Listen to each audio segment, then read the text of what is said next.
Mabigat na daloy ng trapiko ang sumalubong sa mga motorista sa bahagi ng Katipunan Avenue sa Quezon City dahil sa tumagilid na 22-wheeler truck kanina madaling araw.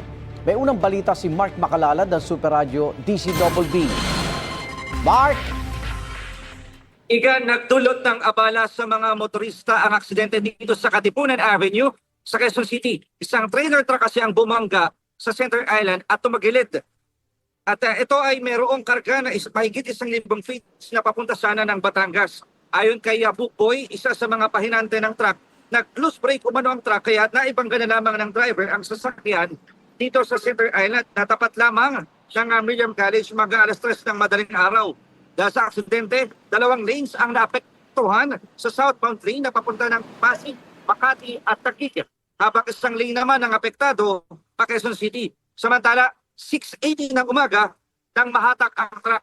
Sa ngayon, tuloy-tuloy naman ang clearing operation sa aksidente.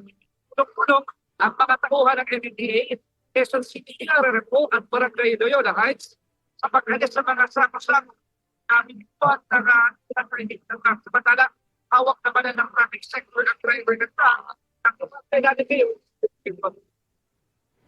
May pangalala ng JV Super. Maraming salamat, Mark Macalalad ng Super Radio DCBB. Igan, mauna ka sa mga balita, mag-subscribe na sa GMA Integrated News sa YouTube para sa iba't ibang ulat sa ating bansa.